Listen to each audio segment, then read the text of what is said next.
Assalamualaikum warahmatullahi wabarakatuh. Kami dari kelompok 4 akan mempresentasikan tentang peranan sains dalam menyikapi perubahan lingkungan akibat global warming. Yang beranggotakan saya sendiri, Intan Tresna Ayu dengan NIM 220338085, Indah Permatasari dengan NIM 220338022, Meli Agusri dengan NIM 220338028, Jessica Nanda Putri dengan NIM 220338024, M. Alvinas Monanda dengan NIM 220333141. Materi yang akan dibahas adalah faktor terjadinya perubahan lingkungan dan global warming, dampak dari global warming terhadap perubahan alam dan makhluk hidup, teknologi yang berkembang dalam mengatasi global warming. Yang pertama akan dijelaskan oleh M. Alvines. Kepada Alvin, disilahkan.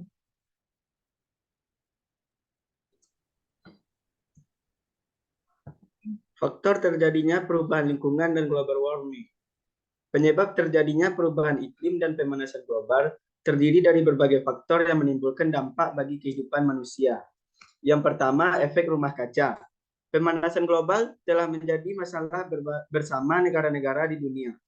Pemanasan global ini menimbulkan dampak pada perubahan iklim dan memicu terjadinya bencana alam seperti banjir, angin puting beliung, gempa bumi, dan banyak gejala alam lainnya yang membahayakan kehidupan manusia di muka bumi. Gejala yang paling mudah dilihat adalah makin tingginya permukaan laut. Bukan hanya beberapa pulau di Indonesia yang diprediksikan akan tenggelam, tetapi Pulau Maladewa di India, Vanuatu, dan beberapa pulau lainnya juga dikhawatirkan akan mengalami nasib yang sama akibat pemanasan global. Upaya untuk mengantisipasi fenomena alam akibat pemanasan global sangat mudah dilakukan. Tinggal bagaimananya lagi kesadaran umat manusia di dunia dalam melestarikan dan menyelamatkan hutannya. Penyelamatan hutan menjadi penting dilakukan sebagai bagian dari upaya dunia internasional mengantisipasi semakin parahnya efek pemanasan global. Yang kedua, penipisan lapisan ozon. Lapisan ozon melindungi kehidupan di bumi dari radiasi ultraviolet matahari. Namun, semakin membesarnya lubang ozon di kawasan kutub bumi, akhir-akhir ini sungguh mengkhawatirkan. Bila hal tersebut tidak diantisipasi, bisa menimbulkan bencana lingkungan yang luar biasa. Masyarakat dunia perlu diingatkan secara terus-menerus akan pentingnya mengurangi atau menghindari pemakaian zat-zat yang dapat memusnahkan lapisan ozon. Masyarakat dapat berpartisipasi aktif memulihkan kerusakan lapisan ozon dengan tidak memakai peralatan yang menggunakan zat-zat penghancur lapisan ozon. Misalnya, freon.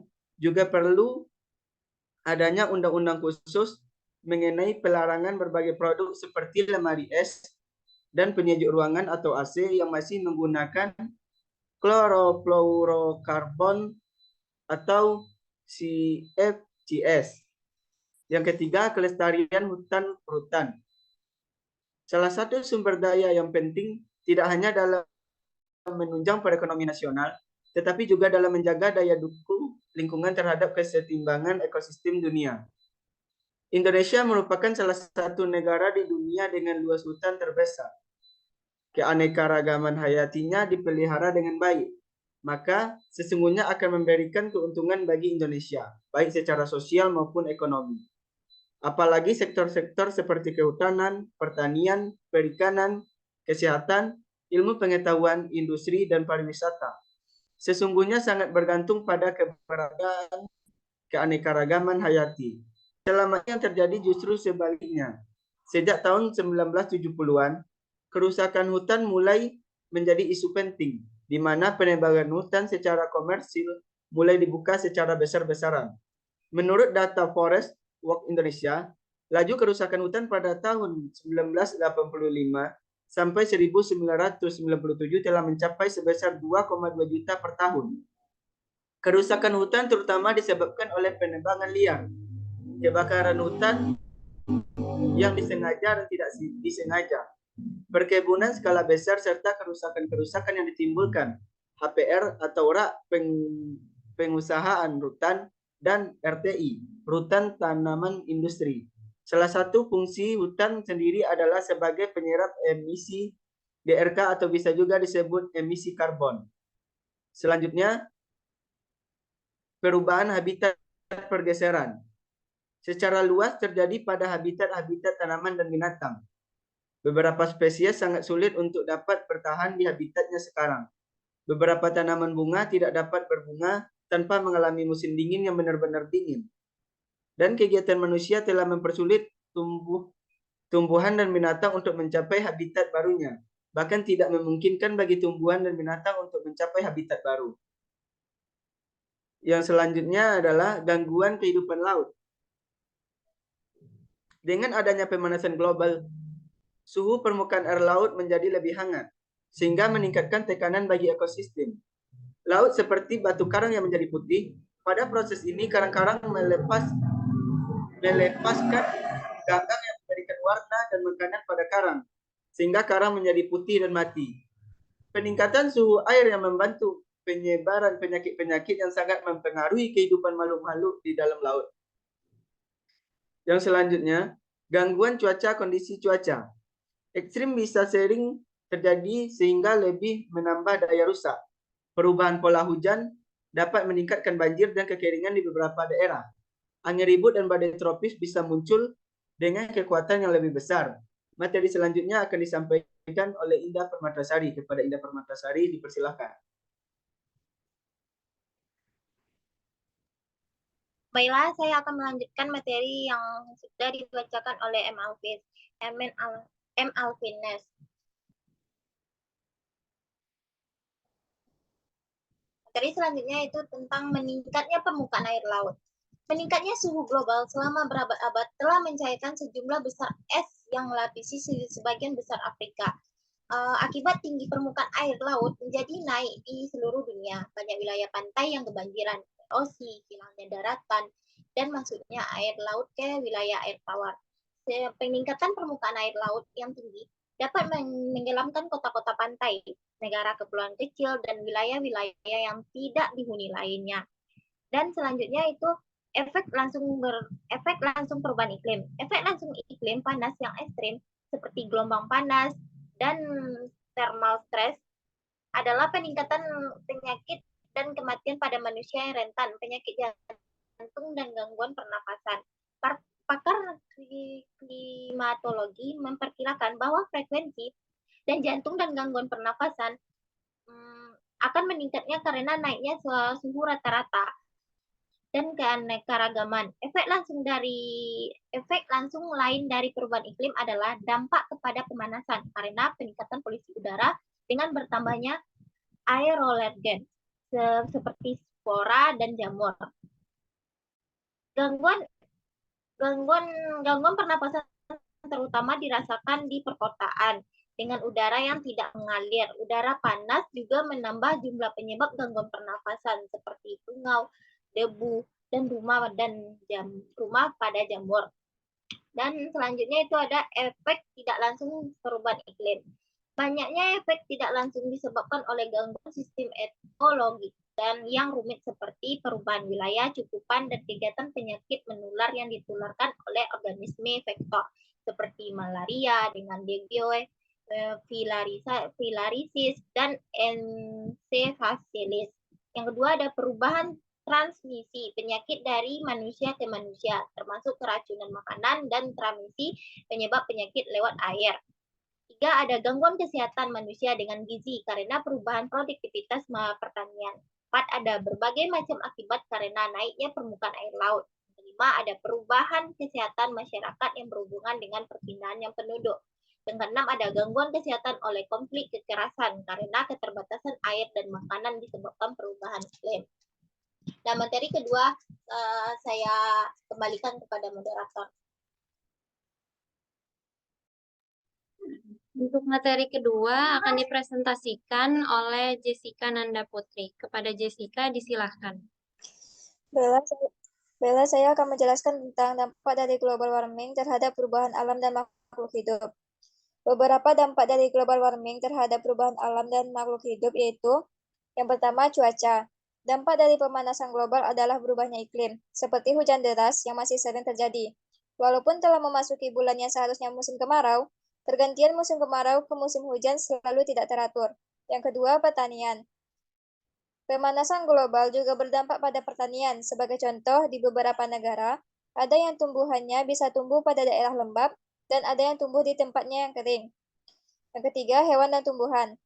Pemanasan global juga berdampak pada hewan dan tumbuhan, karena sebagian daerah dikuasai oleh manusia.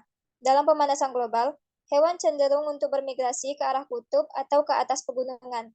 Tetapi, perpindahan hewan ini terhalang oleh pembangunan-pembangunan yang dilakukan manusia. Yang terakhir yaitu kesehatan manusia. Pemanasan global berdampak pada kesehatan manusia karena hewan-hewan yang menyebarkan penyakit akan menyebar ke setiap daerah yang cuacanya tidak terlalu panas. Sekian dari saya, kembali ke moderator.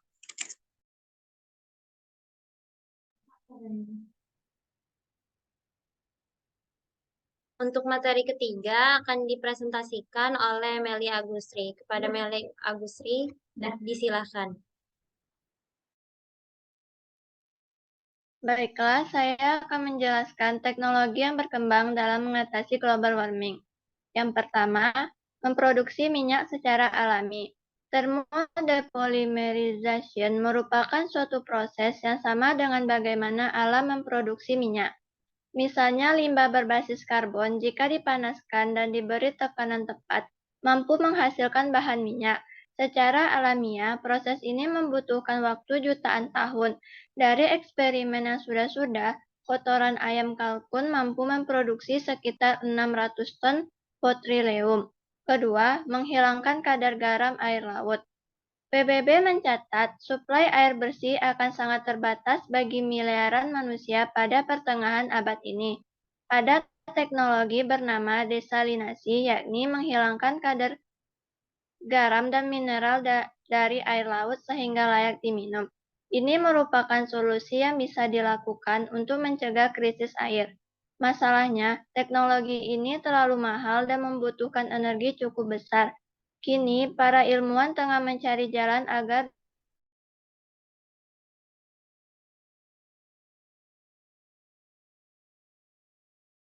adalah lakukan evaporasi pada air sebelum masuk ke membran dengan pori-pori mikroskopis. 3. Tenaga hidrogen. Bahan bakar hidrogen merupakan bahan bakar tanpa emisi yang digunakan sebagai bahan bakar bagi pembangkit listrik bersama dengan oksigen menggunakan suatu unit yang dinamakan dengan hidrogen fuel cell. Bahan bakar hidrogen dianggap sebagai bahan bakar alternatif bebas polusi. Energi dihasilkan dari perpaduan antara hidrogen dan oksigen. Problemnya adalah bagaimana hidrogen itu dihasilkan. Molekul air dan alkohol harus diproses dulu untuk mengekstensikan hidrogen sehingga menjadi sel bahan bakar. Proses ini juga membutuhkan energi besar, namun setidaknya ilmuwan sudah mencoba membuat laptop serta peranti lain dengan menggunakan Pauskal. Contohnya kawasan desa Bosburg di Jerman Utara menggunakan hidrogen sebagai bahan bakar mobil dan pemanas ruangan. Keempat, rumah tropis hemat energi. Satu penyebab pemanasan global adalah peningkatan emisi CO2 di atmosfer. Kondisi ini membuat bumi semakin panas dan mempengaruhi keseimbangan kehidupan di masa yang akan datang. Es kutub mencair, permukaan air laut naik hingga terciptanya badai angin dan sederetan bencana di masa datang. Pemakaian listrik dari pembangkit berbahan bakar fosil menjadi salah satu penyebab pemanasan global. Karena menambah peningkatan emisi CO2. Kelima, visualisasi 3D. Kurangnya kesadaran masyarakat terhadap bahaya pemanasan global menyebabkan dampak buruk pada alam. Misalnya mencairnya es di kutub, kenaikan permukaan laut, dan kejadian alam lain yang mengancam kehidupan manusia. Aplikasi ini dapat digunakan sebagai salah satu media alternatif untuk memberikan informasi mengenai hal-hal apa saja yang menjadi penyebab pemanasan global secara interaktif. Aplikasi ini dibingkai dalam bentuk virtual reality, sehingga lebih menarik bagi pengguna. Aplikasi ini dapat digunakan untuk menginformasikan penyebab pemanasan global dalam bentuk objek virtual 3 dimensi dalam lingkungan virtual reality yang akan menganimasikan berbagai hal yang dapat menyebabkan pemanasan global. Baiklah, saya kembalikan ke moderator.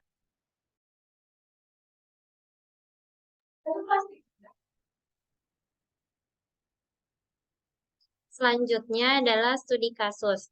Pada artikel pertama, karya dari Dr. Fadliyah, MSI, yang berjudul Pemanasan Global, Faktor Penyebab, Dampak, dan Solusi. Artikel ini membahas yang pertama yaitu perubahan iklim atau tempat perubahan variabel iklim seperti perubahan suhu, tekanan udara, angin, curah hujan, dan kelembaman sebagai akibat dari pemanasan global. Yang kedua, dampak pemanasan global, seperti kenaikan permukaan laut, perubahan iklim, kerusakan pada organisme, dan ekosistem terhadap ketersediaan air dan pertanian. Yang ketiga adalah faktor-faktor pemanasan global seperti efek rumah kaca, penipisan lapisan ozon, dan kelestarian hutan.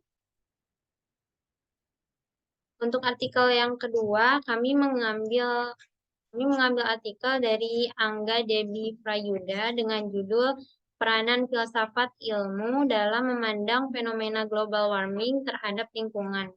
Artikel ini membahas mengenai penyebab global warming terhadap lingkungan, seperti efek rumah kaca dan penebangan hutan. Dalam artikel ini juga membahas tentang dampak global warming terhadap lingkungan. Dampak yang dibahas adalah kekeringan, wabah, banjir, pencairan es di kutub, kabut asap, dan kebakaran hutan. Untuk artikel ketiga, kami mengambil artikel karya Ilma Hasanatika yang berjudul Teknologi Mengatasi Global Warming. Artikel ini membahas mengenai beberapa teknologi yang tergolong dapat mencegah bumi dari kehancuran akibat global warming, seperti memproduksi minyak secara alami, menghilangkan kadar garam air laut, menciptakan tenaga hidrogen, menanami atap rumah dengan tanaman, pembuatan kompor hidrogen, motor listrik, lemari es tanpa listrik, dan lampu seumur hidup. Untuk artikel keempat, kami mengambil karya Muhammad Iqbal Damora yang berjudul Pemanasan Global. Artikel ini membahas tentang upaya penanggulangan dampak pemanasan global dari hasil kesepakatan dunia internasional, IPCC, Protokol Kyoto, APPCDC, dan Protokol Montreal. Sekian presentasi dari kelompok kami. Kurang lebihnya mohon dimaafkan. Assalamualaikum warahmatullahi wabarakatuh.